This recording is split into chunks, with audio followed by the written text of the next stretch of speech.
So this is your dashboard. This is showing you some of the analytics. This is all auto-populated, so you're not manually putting anything in here on the dashboard, but this is just kind of your 10,000 foot view where we're seeing the dollars that are bid in the marketplace, the number of bids and the stages that they're in.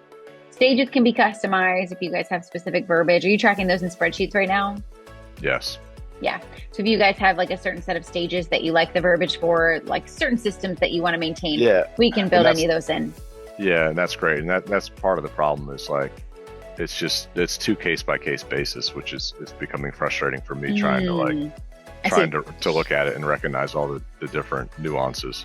Totally. Yeah. And so within here, obviously, not obviously, but it could be text fields, but most of them you want to be drop downs, right? So that there's this choice or this choice so that we can report things really well. Why did you choose Followup to begin with? Well, I wanted something that was more automated, something that was web-based, that had storage capacity. So, that's a big part of our next phase is fully transitioning into that, where we're pulling all of our drawings and bid files off of our server and keeping them on Followup.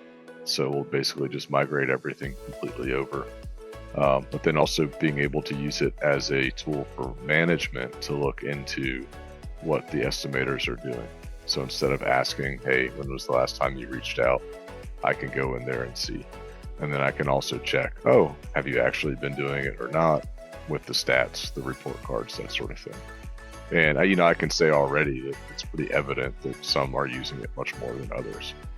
It's just for me, it's another quantitative means to assess how well the estimators are doing.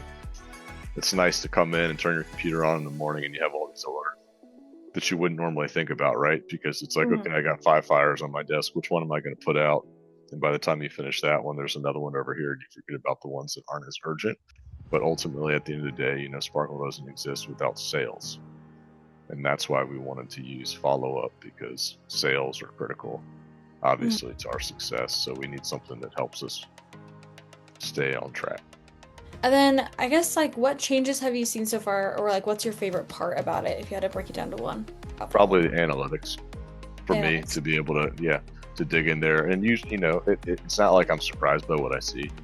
Not to be too harsh, but I expect to see what I see when I pull it up and look at the stats and the report cards and who's bidding what, and whether it's bid volume or it's number of bids, completed sales. It all kind of makes sense, but it's a good indicator that, hey, you use these things, and this hopefully will work for you as well, for our guys that need to sell a little